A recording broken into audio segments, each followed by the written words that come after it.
अस्सलाम वालेकुम, मैं हूं इमरान आज़म और आप देख रहे हैं न्यूज़ डिप्लोमेसी यूट्यूब चैनल।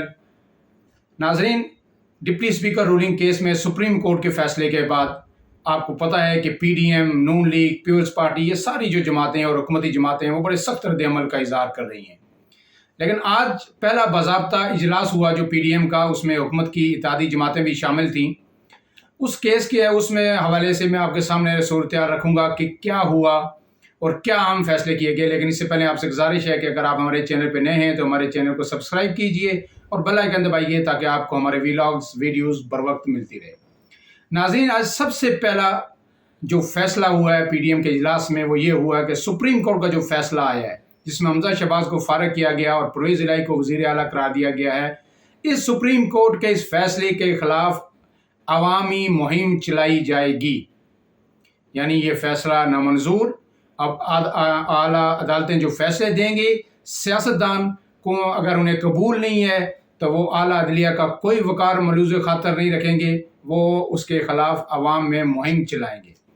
दूसरा अहम फैसला क्या हुआ, जो मौलाना फजलुर रहमान जिनका दिल बहुत ही जला हुआ है, यानी ये जो इमरान खान को एक दफ़ा फिर वज़ीराई मिली, तो उन्होंने कहा है जी कि इस फैसले के खिलाफ यूम स्याह मनाने की कॉल दी जाए और यूम स्याह मनाया जाए। ये दूसरी बड़ी ख़तरनाक और आम बात है। समझ नहीं आ रही कि पीडीएम क्या करना चाह रही है और मुल्क को किस तरह लेके जाना चाह रही है। इसके बाद तीसरी जो उन्होंने कहा जनाब फैसला किया गया जी कि जो पीटीआई ममनुआ फंडिंग केस है इलेक्शन कमीशन में, उसका फौरी तौर पर फैसला सुनाया जाए। यानी एक नई उम्मीद अब जो इलेक्शन कमीशन से उनने बांध ली है कि और कुछ तो हुआ नहीं तो पीटीआई को शायद इस ममनुआ जो फॉरेन फंडिंग केस है इसमें इमरान खान को फारग कर दिया जाए। यानी उनकी पूरी जमात को, अगर ये केस का फैसला इमरान खान के खिलाफ आता है तो फिर पीटीआई पर पाबंदी लग जाएगी। पीटीआई बायसियत जमात कलादम करा दी जा सकती है और ये बड़ा ही अहम केस है, ये मैं आपको बताऊंगे। और इसलिए अब पीडीएम को पता है तो वो सारी नज़रें इस पे लगा के रखी हुई है। तो अब ये इसलिए मुतालबा किया गया है चीफ इलेक्शन कमिश्नर से और इलेक्शन कमीशन से कि जल्द से जल्द इसका फैसला सुनाया जाए कि शायद इससे हमें कोई रिलीफ मिल सके, कोई हमारे लिए कोई अच्छी खबर आ सके। इसके बाद जो मौलाना फजलुर रहमान है पीडीएम के सरबराह, जिन्होंने पीपल्स पार्टी और एएनपी को पीडीएम से निकालने में बड़ी जल्दी की थी और उन्होंने कहा था कि ये जमातें हमें नहीं चाहिए, हम नून लीग के साथ मिलकर चलेंगे और हम इमरान खान को घर भेज देंगे और सब उसकी सियासत निस्तो नाबूद कर देंगे। आज उन्होंने फिर बाज़ाब्ता दावत दे दी है पीपल्स पार्टी को और एएनपी को कि बराए मेहरबानी आप वापस जो है पीडीएम जो इत्तेहाद है हमारा इसमें आ जाए। अब इसके बाद मैं आपसे भी पूछता हूँ और तमाम नाजरीन से ये सवाल है मेरा कि क्या सियासतदानों को इस मुल्क की कोई फ़िक्र है। मैं आपके सामने जो चीज़ें रखूँगा उसके बाद शायद आपके भी रोंगटे खड़े हो जाएं। होशरुबा इंकशाफात हुए हैं और ये बड़ी ऑथेंटिक मेरे सोर्स ने मुझे ख़बर दी है और इसमें डिप्टी गवर्नर स्टेट बैंक क्या कह रहे हैं कि इस मुल्क के साथ क्या होने जा रहा है आइंदा 2 से 3 हफ्तों के दरमियान।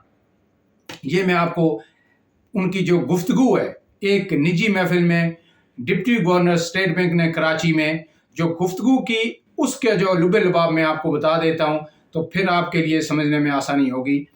इसमें डिप्टी गवर्नर के जो अल्फाज हैं वो मैं कोट अनकोट आपको बता रहा हूँ कि अपनी तरफ से कोई चीज़ ऐड नहीं करूँगा।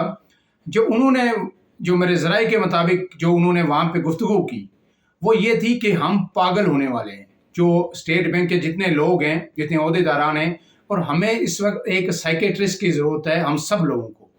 उन्होंने कहा कि इतना बड़ा दबाव है हम पे कि हमें नहीं लगता कि ये सूरत-ए-हाल कैसे संभलेगी। और उन्होंने बड़े वाशकाव अल्फाज में ये कहा कि आइंदा 14 रोज़, उन्होंने 14 से 17 रोज़ का टाइम दिया है कि आइंदा 14 से 17 रोज़ में अगर हमें कहीं से कोई पैकेज, कोई रिलीफ, कोई बंदोबस्त डॉलर का नहीं हुआ तो पाकिस्तान डिफ़ॉल्ट कर जाएगा। ये उनके अल्फाज में आपको बता रहा हूँ। और फिर उन्होंने कहा कि सिर्फ इस बात से अंदाज़ा लगा लीजिए कि कोई बैंक पीएसओ की एलसी खोलने के लिए तैयार नहीं है इस वक्त। यानी जो लेटर ऑफ क्रेडिट है, जब आप बाहर से ऑयल جو چیزیں امپورٹ کرتے ہیں، جب پیٹرولیم مصنوعات آپ امپورٹ کرتے ہیں تو اس کے لیے LC کھلوانی پڑتی ہے کہ ہمارے پاس جناب یہ اتنے ڈالر ہیں، ہم اس کی پیمنٹ کر سکتے ہیں۔ کوئی بینک اب تیار نہیں ہے۔ قطر کے ایک بینک نے جب یہ ڈالر 230-32 پہ تھا تو انہوں نے کہا جی اگر 248 کے حساب سے ڈالر آپ چاہتے ہیں تو ہم کھول سکتے ہیں آپ کے لیے LC، ادروائز نہیں کھول سکتے۔ پھر انہوں نے انکار کر دیا، اور پھر کیا ہوا کہ آخر کار کروشیا کے ایک بینک نے جا کے LC کھولی پاکستان کی۔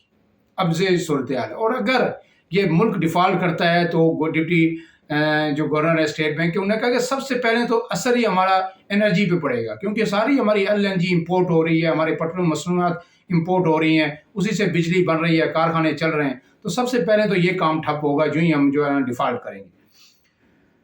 اب اس کے بعد جو انہوں نے حکومت کو تجویز دی ہے وہ انتہائی خطرناک تجویز ہے، یہ بڑی غور سے سننے والی بات ہے۔ انہوں نے کہا ہے کہ ہم حکومت کو یہ تجویز دینے جا رہے ہیں، یعنی اسٹیٹ بینک یہ تجویز دینے جا رہا ہے حکومت کو کہ ایسی قانون سازی کی جائے فوری طور پر کہ جس کے بعد کوئی بھی عام شخص، کوئی بھی عام پاکستانی اپنے پاس سونا یا ڈالر نہ رکھ سکے۔ یعنی اگر یہ قانون سازی ہوتی ہے، ظاہر ہے ڈالر ہمارے پاس ہے نہیں، تو اس لیے قانون سازی کہہ رہے ہیں مجبوری ہوگی حکومت کی، اور اسٹیٹ بینک کی یہ تجویز ہے کہ ایسی قانون سازی کریں کہ کوئی، جس طرح لوگ برکس کی صورت میں اپنے پاس سونا رکھتے ہیں یا دیگر سونا رکھتے ہیں ذخیرہ کر کے، سونا نہیں رکھ سکے گا اور ڈالر بھی اپنی ذاتی ملکیت نہیں ہوگی، اور جس کے پاس ڈالر ہیں وہ لا کے مارکیٹ میں پھینکے گا تاکہ تھوڑا سا اس کو بریک لگے، کیونکہ انہوں نے یہ کہا ہے کہ اب یہ ہمارے بس سے باہر ہے، اب ڈالر کی فری فال ہے۔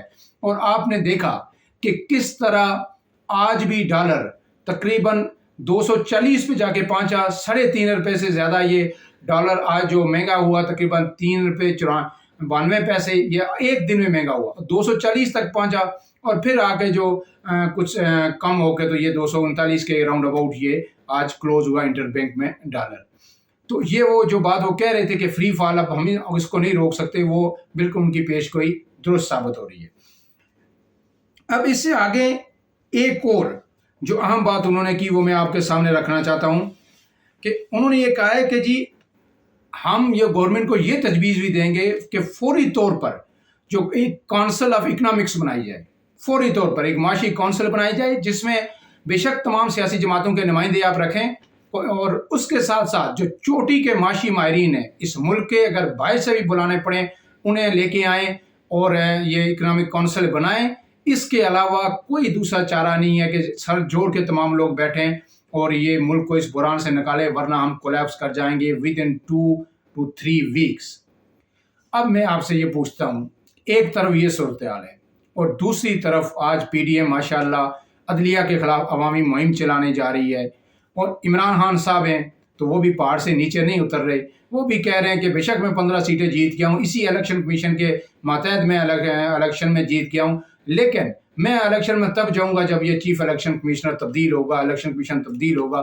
یہ وہی چیف الیکشن کمشنر ہے جن کی اپوائنٹمنٹ عمران خان نے اپنے ہاتھوں سے کی تھی، لیکن عمران خان کا اب سوچنا چاہیے کہ یہ ان کی کوئی انا کی جنگ نہیں تھی جو انہوں نے جیت لی تو اب اسے نیچے نہیں آئیں گے، یہ اس ملک کی بقا کا مسئلہ ہے۔ اس کے لیے انہیں اپوزیشن کے ساتھ جیسی بھی ہے، چور ہیں، چکے ہیں، جو بھی ہیں، ان کے ساتھ بیٹھنا پڑے گا تاکہ اس ملک کے اندر الیکشن ہو، اور الیکشن سے پہلے بھی، الیکشن تو 2 سے 2.5 ماہ 3 ماہ لگیں گے، اس سے پہلے ہمیں ڈالر چاہیے۔ اب اس وقت جو ڈالر کے صورتحال ہے پاکستان کے پاس صرف 9 ارب 71 کروڑ کے لگ بھگ، یعنی 10 جو ہے نا ارب ڈالر ہمارے پاس رہ گئے ہیں۔ دوسری طرف ہم مقابلہ کر رہے ہیں کس سے؟ بھارت سے۔ ہم کہتے ہیں ہم کشمیر بھی لیں گے، ہم سب کچھ کریں گے، اور بھارت کے پاس اس وقت زر مبادلہ کے جو ذخائر ہیں وہ 600 ارب ڈالر سے زائد ہیں، راؤنڈ اباؤٹ 600 ارب 42 کروڑ یا 45 کروڑ کے لگ بھگ ہیں، اور بھارت میں بھی جو اکنامک کرائسس ہے دنیا بھر میں، اس کی وجہ سے ڈالر تھوڑا سا اوپر گیا ہے، لیکن انہوں نے کیا کیا؟ انہوں نے فوری طور پر ایک فیصلہ کیا، انہوں نے کہا جناب ہم 100 ارب ڈالر نکال کے اس میں سے اپنے جو زر مبادلہ کے ذخائر ہیں تو ہم مارکیٹ میں پھینکیں گے تاکہ ڈالر کو کنٹرول کریں۔ وہ تو 100 جو ارب پھینک سکتے ہیں، ہم کہاں سے پھینکیں گے؟ 100 ارب وہ صرف مارکیٹ میں ڈال رہے ہیں ڈالر کی وہ جو اڑان ہے اس کو روکنے کے لیے، لیکن ہمارے پاس تو ہیں ہی 10 ارب۔ اور یہ ایک عام بات آپ کو بتاؤں، یہ جو 10 ارب ڈالر پاکستان کے پاس ہیں، آلموسٹ ان میں سے بھی $3 अरब ऐसे हैं जिनको हम सिर्फ देख सकते हैं, हिला नहीं सकते, उसमें सऊदी अरब के भी हैं, यूएई के भी हैं और चाइना के भी हैं। ये उन्होंने सिर्फ हमारे स्पोर्ट के लिए रखे हुए हैं, स्टेट बैंक में। इनसे हम कोई चीज़ बाइंग नहीं कर सकते, हिला नहीं सकते। उसमें सऊदी अरब के भी हैं, यूएई के भी हैं और चाइना के भी हैं। ये उन्होंने सिर्फ हमारे स्पोर्ट के लिए रखे हुए हैं स्टेट बैंक में। इनसे हम कोई चीज़ बाइंग नहीं कर सकते, हम कोई चीज़ बाहर से इंपोर्ट नहीं कर सकते। तो एक्चुअल जो हमारे पास हैं वो 6.5 अरब के करीब यानी हमारे पास डॉलर हैं। और इस माशी सूरत के बाद भी ये सियासतदान को होश नहीं आ रहा, इन सियासतदानों को ये होश के नाखन नहीं ले रहे और ये अपनी अना की तस्कीन के लिए मतलब जो असम्बली में तकरीरें कर रहे हैं कि जुल्म हो गया, ज़्यादती हो गई और हमारे यानी मर्जी के जज होंगे तो हम फैसला कबूल करेंगे, हमारे हक में होगा तो कबूल करेंगे, नहीं होगा तो नहीं करेंगे। यानी एक ऐसी रवायत ये कायम करने जा रहे हैं इस मुल्क में कि कल कोई भी उठेगा, किसी के हक में भी कोई केस किसी का लगेगा अदालत में तो वो कहेगा जनाब ये मुझे तो इन जजेस पे एतमाद ही नहीं है, ये तो मेरी मर्जी का बेंच बनना चाहिए। अगर ये रवायत कायम हो गई तो फिर ये मुल्क किस तरह जाएगा। लेकिन उस सबसे पहले ये रवायतें तो चलती रहेंगी, अगर मुल्क रहेगा दुरुस्त भी हो सकती हैं, लेकिन उससे पहले इस मुल्क को बचाना है और उसके लिए सबको सोचना है। अपने मेज़बान इमरान आज़म को इजाज़त दीजिए। अल्लाह हाफ़िज़।